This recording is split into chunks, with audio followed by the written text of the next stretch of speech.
there was a visible customer experience that was very limited back in 2015, 2016. Like you mentioned, that when you started, your farming business, you did it online. Integration, the brands and influencers should work hand to hand rather than influencers thinking let's cash out the brands and brands thinking Yeah. that let's use this influencer for our How do you see that the innovation in the market, and is Pakistani market big enough for innovation? Because I think that's what people are missing out on. that these things should not be done on on any of our Yeah. brands. And I Yeah. personally love one of the brands. I should mention the name Crumble. Crumble Pakistan is Oh doing very yeah, good. yeah, yeah, yeah. They are doing great job. Yeah. They are doing amazing with their content. And Set right with me, because every year, if you have seen, you must have seen how Mercedes markets their brand, how BMW markets their brand every year. or if you Yeah. have a less than 20% marketing spend of your sales, you are on a very good position, and you should keep Yeah. growing.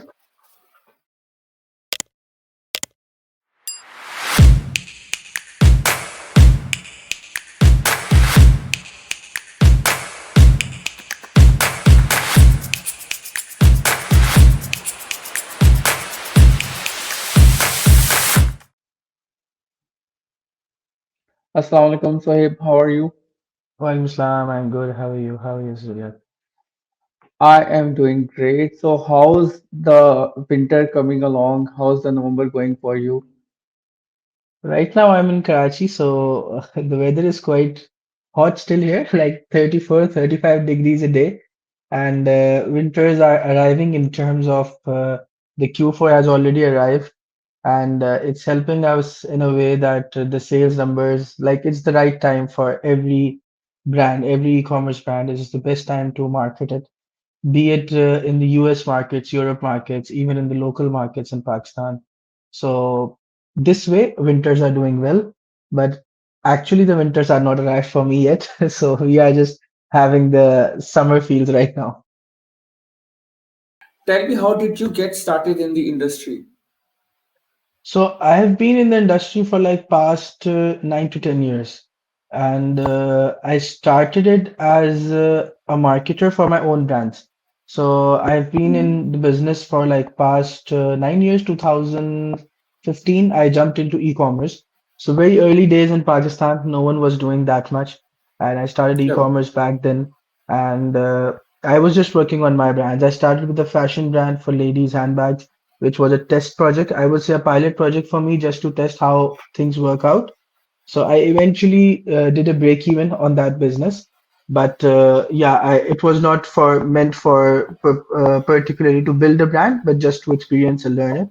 So I ended up doing break even. And then I started working with a couple of companies, software companies, where I was looking out for the website development and all that stuff. Leading towards that, long story short, after those things in 2017 or 18, I worked on my shoe brand because I had a background of leather goods because I have been selling leather goods for like past 4 to 5 years, not recently in the last 3 to 4 years, but before that I used to sell it. So I used to do corporate orders. So I started working Uh-huh. on leather shoes specifically, and we built a brand, we built a category, and we were working with one of the manufacturers in Pakistan, specifically in Lahore. Those guys imported those machinery from Turkey. So there were no one Nice. in Pakistan providing that level of shoes. But eventually, I think that was not sustainable for that manufacturer or that company. So after we proceeded with our bulk orders, and our orders were just starting out on the shoemaking. The raw material was done, and they suddenly shut down the company and they left. So that's why I made a decision that this might be not the right thing for us. So I stopped my thing there and I just sold out the raw material and moved forward towards a food brand. And I worked in the field with food brand, but the beautiful thing was that I was selling each and everything online. Even Nice. I was doing farming. I was doing farming for chicken farming, and I had a lot of Mhm. things going in the field. But whatever was being created in the field, it was being sold online. I was not selling Uh-huh. directly to any competitors, or you could see any of the market people on retail. I was just selling out online, and I had a very great response. And then recent after that, we introduced one of the first date ice cream, Ajwa date, and Sukkari date Yeah. ice cream in Pakistan, first time in packaging, Nice. where we were delivering that. And it has an amazing response. We had some like crazy orders in the couple of weeks, and then we decided to move towards the kiosk setup, where I personally invested all of my Yeah. savings to focus on the kiosk setups, and we were collaborating with restaurants. And we Okay. started collaborating with restaurants. We had an online order for our buckets, but when we started with restaurants and the COVID hit happened, and Oh. everything shut down in days. Yeah. And eventually, the products which were in warehouse, obviously, you know that ice cream is Yeah. an inventory which costs you on a daily basis because you have to consume Yeah. electricity. And Yeah. that way, what happened is when COVID hit, it was a pure lockdown. And after 10 days, when we left homes just to check on things, so there was some Yeah. electricity problem. So all the stock got vanished off due to the ice cream melting and freezing again and again. Yeah. That's why we lost a lot of money there. And in that meantime, because I was working on meta ads from 2015 and working on brand development and branding and all that stuff. So at that moment, I started in 2019, I started doing Amazon. I started to learn Uh-huh. things about Amazon. Uh, my one of my cousins, I will not say cousins, my cousin uncles, that he Yep. helped me. He told me that he used to live outside abroad. He lives abroad, and he told me that let's work on Amazon. You work on Amazon, try to understand it because on Amazon I was going the similar way that every I think other businessmen would think that we have our Yep. textile products. Let's sell it on Amazon. Then got to know about it that there is a process of product hunting, that it is even possible and all that stuff. So in 2019, I jumped into Amazon, and then after 2019, 2022, 2020, he told me that you are the right fit now. You just join my brand. And I joined his brand. We had the brand flip at $1 million in Nice. 2022. We worked on it quite passionately with the team. In 2021, we founded AMG Souk with a lot of our other members. We were like 7 to 8 partners in there, and we started AMG Souk. We worked with brands and we did a lot of stuff. But eventually, I think there were a lot of people. Everyone has their own missions. A majority of them were students, so everyone had to move to their own destinations where they were looking Yep. forward. So everyone went in a very good way upon their journeys, and I was quite clear with my journey. So I started in 2021 November December. I started my AMG ECOMSOUQ, and in ECOMSOUQ we started with Amazon and our private label services, not working with any of the new stores or investors, but purely working with brands who are already existing in the markets. So you were only Yep. working Makes with sense. brands who are already available in retail markets and helping them grow on e-commerce. So we started well, we did well in terms of both things. But in 2022, I decided that when we saw that Amazon, whatever the things are going on Amazon, rapid changes every month, every 3 months, new things, new challenges. And I saw that because I had no co-founder, and I found out that I've been investing most of my time for Amazon side, but the results are quite similar for both of the domains, be it the Yep. performance marketing and Shopify thing, and or be Yeah. it the Amazon stuff. So quite both were Yeah. similar in terms of our agency levels. Like we were making the Yeah. similar revenue, we were making the similar profits. I think you Yeah. can relate to it. So Yeah. that's why I decided that let's focus on one thing. So we did a small pivot in terms of calling it a small pivot, but it was a very huge pivot for our side. Yeah. And Yeah. we tried to, our clients were quite cooperative. They were very good. They understood our situation. We helped them connect with other good Amazon agencies. We connected them with those, and then we pivot totally towards our Shopify and brand development stuff. Because my main forte on Amazon, I was a PPC strategist, and I have achieved very good results Yep. in that as well. But my main forte is more, which I love doing it is more brand development and business Yeah, development. yeah. Like when it comes Makes to sense. brand Makes sense. strategy, how will the brand we will sell this brand, or how to sell this product, what strategy should be behind it, what channels to be occupied, how we can expand in detail, all that stuff. Because Yeah. uh, coming up with business experiences, multiple failures, and few small successes in after those failures. So I think that was a quite calculative or it was a good overall experience which can be implemented on any of the brands. So then I decided that let's focus on this, and we started to focus totally on this side. And from that onwards, from 2022 December, now it's December 2024, we have been just working on this, and we have seen ups and downs in this business as well. Obviously, in agency business, you cannot take things very lightly, because Yeah. once you start feeling that you have made it, that's the moment when you know that you are you are finished right now, because you Yeah. cannot think any other moment that you have made it right now. Your Yeah. Yeah. clients are fixed and you are making a good income. That will not work it, because you have to constantly work and repetitively work on the similar process.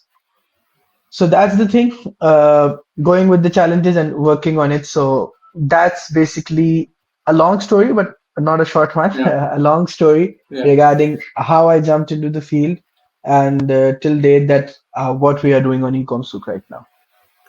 Yeah, yeah, makes a lot of sense. So I have the first question that I have from out of this is, how was your experience starting from now? Because B2B is relevantly, I would say B2B is relevantly easy, because if you have one client, he is giving you bulk order like 100 units, 200 units, 500 units. You give it that, you get three clients, you are done.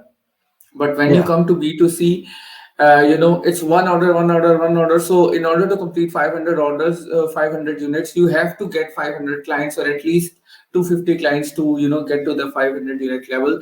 So how was that change for you when you started the business? Because, obviously it was very new for you as well. So how was that change for you, and how did you, work with it? Because that's a very big change, whenever you are working from B2C and you move into B2B. Yeah.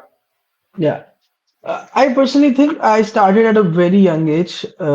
Even I was not 18 at that moment. So I think that changing yourself, or changing a mindset, or not having a mindset that I might lose my money or whatever I'm earning Yeah. on a very young age is quite easy, because you have no responsibilities. You are just Yeah. on your own self. And Yeah. I'm very fortunate, and I'm very blessed that my family was not also very pressurizing about do one thing and all that stuff. They were Yeah. easy that I'm experimenting things. But yeah, that's a very major point, that shifting from B2B to B2C is a very challenging thing, because once you work on acquiring a customer, if you Yeah. deliver the goods or if you deliver the service properly, then you are they're like a lifelong customer, until and unless Yeah. that someone else comes in, bring in the better quality, better prices, better Yeah. service, and you don't have a good relation with your client in that manner, so they Yeah. might shift to someone else. But I believe Yep. that those B2B customers still contact me, those who I had, Yeah. they are still Yeah. willing to work with me, because I'm still not working, but they are constantly approaching Yeah. that, are you doing this year? Are you doing this year? Yeah. But yeah, the thing is that I personally think that I should. I am more passionate about brand building. So in B2B, Mhm. there is not too much about brand building. So Yeah. that was the reason maybe that it was very easy for me to shift there, rather than just thinking about it that how will I do it. So I just shifted it because I love to think about a brand. I love to think in a way that what customers will think about this brand and why they will buy it. The customer journey specifically, as a on a user end, that's what I love, or that's what I like doing the most. That was one of the easiest way to get out of that B2B recurring Yeah. income or recurring business, because I think that anyone who is on B2B or B2C, uh, if they have that motivation of getting up on a Monday and saying that yes, I have to go to the office, that's enough for it, that if he is doing B2B or B2C. But yeah, it Yeah, requires a lot, requires a lot of uh, in B2B it's simple because my family and my other all background businesses are B2B, and they are like that yeah, you just wait for a whole day to get one order, yeah, and then yeah, and then enjoy it and say, wow, we have got 10 orders a day, and we are just yeah, like, we get one order in whole month and we are just done and dusted and making more money than you. yeah, So eventually you have to be in a way that you are passionate about it, because you will get both yeah, opinions. You will see, yeah, you can be fantasized by seeing Nike or Apple or yeah, Reebok or Adidas and any other brands out there in the market because they are B2B brands, and you can be fantasized with all the B2B businesses which are very huge businesses, and they are yeah, also doing very well.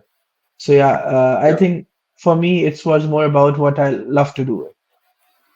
Yeah, makes sense. So you mentioned the customer journey, and funnily enough, you have also noticed because you have been working before COVID and after COVID and in the recent years as well. So the question is how it has changed because there was a visible customer experience that was very limited back in 2015, 2016, like you mentioned that when you started, your farming business, you did it online. So that customer experience might have been very different from what it is now versus what it was like in COVID times. So yeah, how's that? The Yeah, customer I journey, think how much it has changed. Yeah, yeah, the customer journey has totally evolved. Specifically in these last years, it has been evolved rapidly. Like yeah, you have very precise data right now. Like you are also familiar with meta ads. You know that right now 70% things work on your creative. If you are getting yeah, the right creative and people think that yeah, just working on your competitors and seeing what they are doing and try to copy that, that works out for a week or so, but it does not work in the longer run. So you need to have a yeah, proper creative back right now. But back then in 2015, 16, I think my way of analyzing the audience was more on the retail basis specifically, because in 2015, 16, till 18, I was not working in the international markets for e-commerce. I uh-huh, was working in the local markets. For the local markets, there was very few data. There was very low people. The meta ads were not evolved in a way. I yeah, remember you had to put in some interest. You didn't even know what yeah, interest would work. yeah, Like there were a lot of things going on. But I still remember that I used to think on the retail markets. For example, we used to sell a fashion brand, and I was one of the marketing heads for the fashion brand. So at that moment they were the products they were selling, there was no one, but there was no person who was selling online. So what I had to uh-huh, do it, so we need to go into the markets, we need to see the retail markets, what the people on the yeah, shops are doing, what advertising they are yeah, doing on the shops, that you need to target on your ads, and you see that how they're going to respond. And yeah, there was a very mistaken thing that I still remember, that I got an order on website, and I was super happy. I was just jumping out of it, that how can someone order on website? Because at yeah, that times no one used to even come on your yeah, website and see, like we yeah, used to just analyze, we have 50 visitors today, that it is a very big yeah, achievement for us. Because everyone would yeah, just come on your WhatsApp, they would come on your Instagram, they would come on your Facebook page. At that time Facebook page works really well, so the yeah, Facebook pages used to work very well, so they just drop in your message and you just see the message. So the customer journey has evolved in a way that at that moment we used to think into the retail markets, then the e-commerce thing started coming in, and in yeah, 2000 in 2019 and maybe 20 from 2020 I was totally shifted to international markets, so I had no idea what's yeah, going on here. But when I jumped back in 2022, so things were quite evolved. It took me around a month or so to understand that what things are going on, because I was totally yeah, focused on PPC on Google and Amazon. yeah, But then I come back, then I saw that how Meta is working and what has evolved. So the customer journey has been from retail to feeling towards the competitor stuff, that what they are doing online, and then understanding that scenarios that just focusing on what your competitors are doing won't work out. You have to have your yeah, creative team, you have to have your creative yeah, mind, you have to bring in your own ideas, you have to have a content yeah, pipeline. And after that, yeah, making sure that the customer journey should come through a proper funnel. Your funnel should be yeah, optimized, and I think that credit goes a lot to the Amazon side. That credit goes a lot to the international markets. I learned a lot that how a customer, because you see on Amazon, you have to do each and everything just to make sure Yeah, that you remain profitable. You have to see yeah, the listing images, you have to see the listing copies, you have to see the yeah, titles, you have to see the headings, then you have to see the yeah, PPC, you have to see low keyword, low search volume, high search volume, yeah, each and everything. EBC, A plus, everything. When you look into that, then I thought that if we start applying 50% of that in even in Pakistan, so things would all yeah, automatically work out for you because these yeah, are not these are things which are being ignorant in this market, and yeah, there's one of the major consequences that in Pakistan the way of working is quite different because no one is too much willing to invest in marketing stuff. They yeah. are just willing to Yes. invest in inventory and they just want the money back. They are not willing to invest in the marketing stuff. Now the market has changed, obviously. Few big brands have just jumped in and they have Yeah. turned the market dynamics. They have taught us that how things work out. So Like yeah. zero lifestyle. Yeah, zero lifestyle, sentence stories, and Have they heard about frequency capping? Like, I saw on a message them and tell them, there is a frequency capping in Facebook ads that you can use. So I don't see you guys every day, 10 times a day. Like, no, I don't think I think that they should be aware about it. But yeah, uh, yeah, I would say that majorly we in our agency when we talk about the uh, business which with whatever is doing in Pakistan well, and we talk about it that there is one of the this brand we talk about this brand and we say that let's learn what not to do and we yeah, learn things that these things should not be done on any of our yeah, brands. And I yeah. personally love one of the brands. I should mention the name Crumble. Crumble Pakistan is Oh, doing very yeah, good. yeah, yeah, yeah. They are doing they great are job. Yeah, doing they are doing amazing with their content, and that is something which is unique and which I yeah, personally like it because all other brands have majority there are similar type of DVCs. uh, yeah, Everything is quite similar. Like yeah, even today I was talking about with one of my brand managers. She told me that can we start our hook with are you missing out on something. I told that yeah, please, I don't need any hooks in this way. yeah, No hooks that are you missing out? Are yeah, you struggling? yeah, I told her that these are enough of the hooks. No, these kind of hooks. yeah, Bring something new, work on something new, yeah, and leave the GPT stuff and start working on yeah, yourself. So yeah, yeah, so I think that yeah, few brands have taught us things. I think that sentence stories has been a good thing that which yeah, told the markets that this is how the brands can be developed in Pakistan. But yeah, I think that we are in a way that if we get one thing, we do not understand the direction. We just start copying that stuff. So we yeah, have like 1,500, 2,000 brands of perfumes right now out there, just because they thought that sentence stories are working. And I believe that there are people who will bring in new brands, just like yeah, sentence stories in different niches, and they will develop good brands. But yeah, I think it will take time because uh, our people do not have too much exposure that how to exactly do the product hunting and niche hunting. yeah, They are just like whatever is making money, let's do it. But I think that product hunting, and because you know that at one time these leather wallets used to sold very well, very yeah, very good, yeah, yeah, and then the market crashed for online stores because no one was able to yeah, make money out of it. But then yeah, now I have seen one of the couple of brands.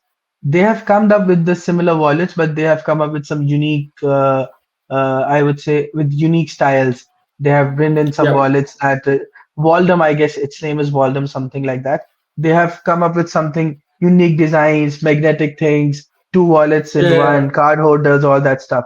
So I think that yeah, there will be people who will come up with things, and we can I think it has a huge potential. This market also has a huge potential. As a business owner, as a brand owner, Pakistani market can be touched. But for Yeah. services, I think that it's not a Yeah. very good option. Yeah, but Yeah, for brand owners, that's yeah, right. it is. So, tell me something that how fast is the innovation in Pakistani market? Because you have seen that, think that, we are very far in innovation side, and how can we, pace it up? Because even if you, go to AliExpress, or even if you go to Alibaba, you see that one product has so many innovations that it actually makes us wonder why we didn't get it, or why this product's new variation is not available. And I think that's where we are lacking. So how do you see that the innovation in the market, and is Pakistani market big enough for innovation? Because I think that's what people are missing out on. I think coming into the market, you have to firstly see that what is the market size. So market size is Yeah. quite big. Like it's not a small market. It's a very good market. You have around 23 to 24 uh I think 23 24 million people, and no, Mm. yeah, 23 24 million people, no, no, Yeah. 230 million people, like Yeah. somewhere around 20 24 crore.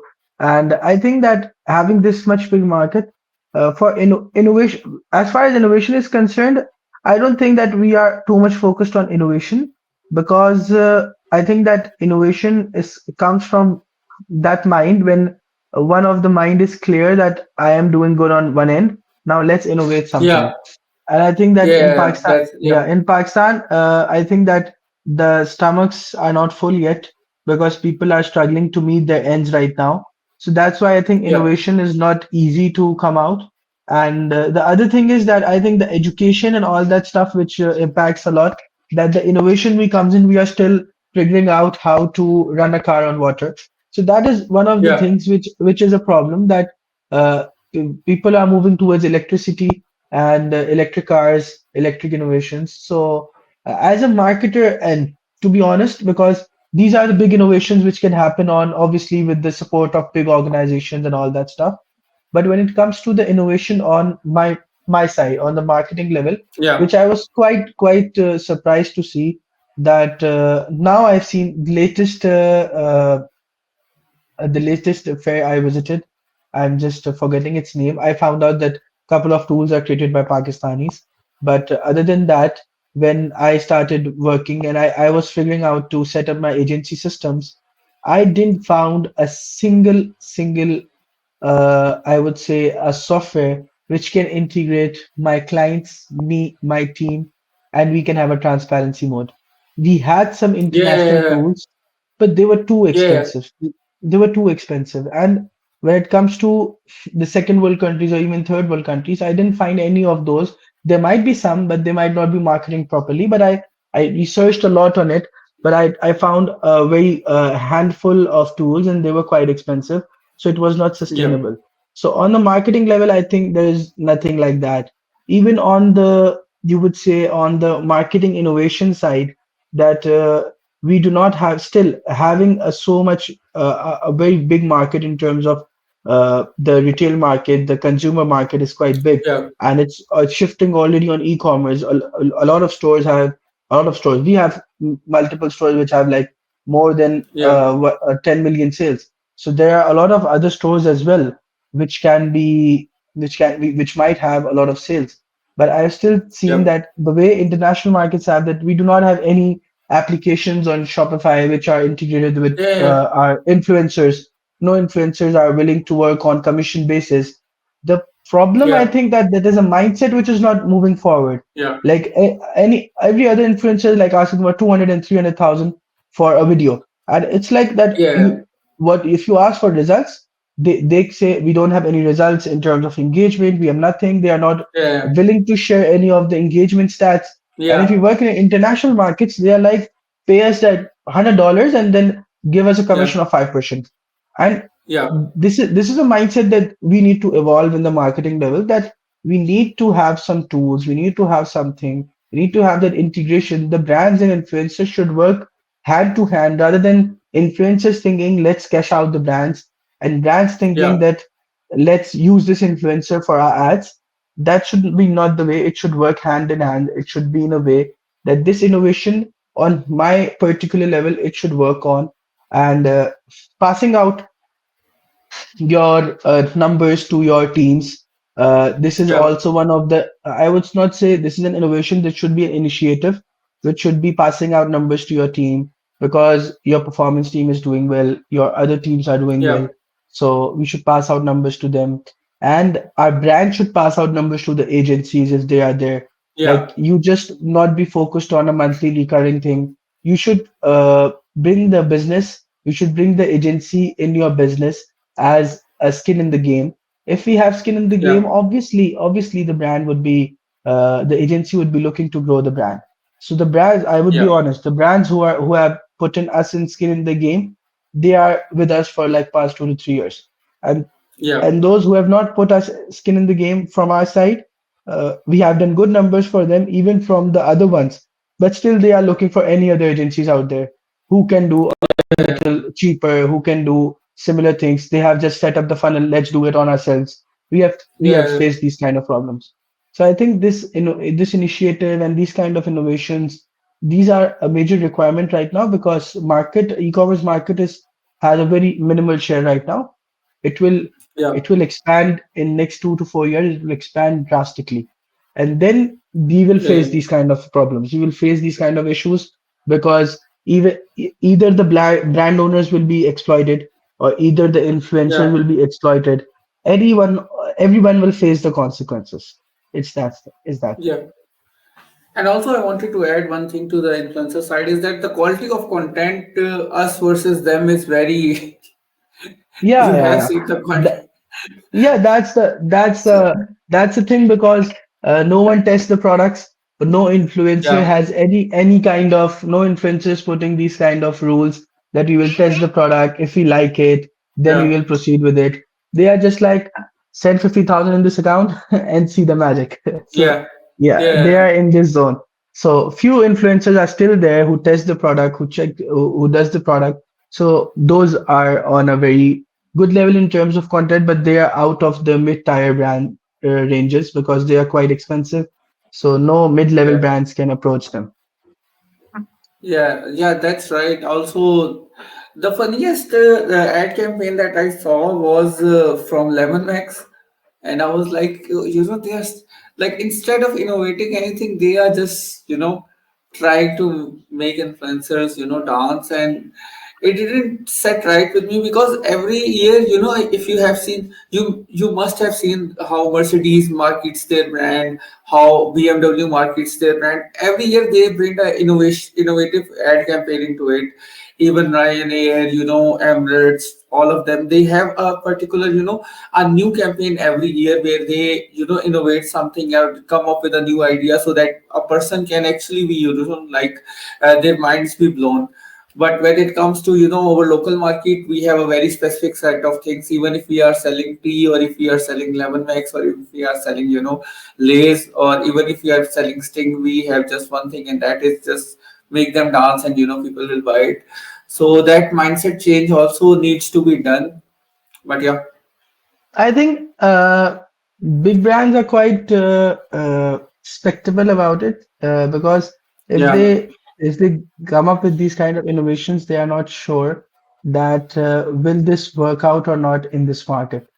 But I still think that we can learn from India, because in India there are a lot of ad campaigns which comes with a lot of Yeah. innovation. It comes with a Yeah. lot of great messaging. The product is not even in the video throughout the ad. There is no product there. Yeah. Just Yeah. in the end, you see the product. So there Yeah. are a lot of ads going there. But I think that big brands are still in that zone, that this might not work in Pakistan due to the population we have. So the majority of the population is in the rural areas, which are the major buyers. So they might not Yeah. understand the concept. They might not buy the So that's product. why you Maybe, have to do this. yeah. You must hold it. Must I hold think the product and yes. then dance. So I think that for the e-commerce side who is buying through e-commerce, those guys are having an Android phone or an iPhone. actually helps you be a Yeah. little, not, I would not say educated, but you get a more exposure about it. You get exposure about the Yeah. market. So I think that exposure can help you to bring in innovation in your marketing, because e-commerce buyers buy through innovation. And that innovation can be come on the DVCs. I'm not sure about TVCs, but on DVCs that can work out. And Yeah. we even tried for a couple of brands. So it, for one of the brand it was a total failure. For the other brand it Uh-huh. worked out well. So I think that I think that the other brand which was failure, it should not be a failure. It was a failure just because that the market does not work in that way. So Yeah, yeah, I understand. once people start doing it, so I think the trend will change and people will be more creative. Right now, I think that the lack of creativity is there. No one is willing to work on the creative level. They are just like, Yeah. I haven't seen any agencies having an SOP of what creative should be done on ads. It's as simple Yeah. as that. The media buyer goes on ads library, search competitors, take screenshots, send to the designers, and say, create like this. Yeah. As simple as that. There is no SOP, there is no guideline that who will send. Like we have personally added one another person, that person would work on the product, that person would work on the aspects where the product can be sold, the Nice. buying options, and then that person, Mm-hmm. he or she works on it. Then they discuss with the marketing head, they approve the ideas, then they create briefs for that. That brief is sent to the Uh-huh. designers. Designer follow that brief to create a design according to their creative level. Like they have a Yeah. brief, they know the sizes, they know the color, they know the brand DNA. Majority of the people doesn't even know what is a brand DNA. So they know the brand Right. DNA, that what typography will work, what color Yeah, should yeah. be Yeah. taken in place, all that stuff. Then the designer creates it. So the our static post works really well. Like our static posts are working Yeah. from couple of months, and they are on the worst level is that they are on a 2.5 ROAS. So Nice, nice, you nice. start with 6, 7, 8, sometimes 4, Yeah. 5, and they consistently, on an average, are good creative assets on static post are doing easily between 4 to 5 ROAS. And this is an actual Nice, thing nice. that I would not be shame about it, that the real ROAS, if you need to work on your brand, is between a good ROAS is between 4 to 5. If you are thinking your ROAS Yeah. should be 10, 12, 15, that can be blended, but on Meta, on very big numbers, not small numbers, like Mm. not a campaign with $20,000 spending. Your ad account with a spending of more than 10 million, 20 million, Yeah, your yeah. your ROAS should be between 4 to 5 if you are doing very good, Yeah. and your organic research and your organic growth should be there. So then you end up on a blended ROAS of 5 to 6, and a blended Yeah. ROAS of six. A blended ROAS of 6 is very good because it's less than Yeah. 20% of your sales. If you have Yeah. a less than 20% marketing spend of your sales, you're on a very good position, and you should keep Yeah. growing. Yeah, that makes a lot of sense as well. So if we usually end our podcast within, we try to keep it in 30 minute, 30 40 Sure, sure. minute mark. So this is coming to an end. Do you have any closing remarks for the audience and the people who are listening to you?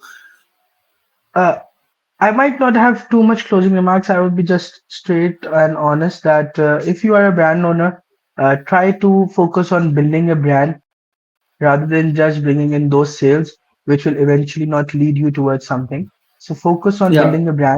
brand. You should have good sales, but your sales should come in a way that the person remembers you next time. Number two, for having a Yeah. great customer experience, you need to make sure that your product should be very good. You should work on your product development.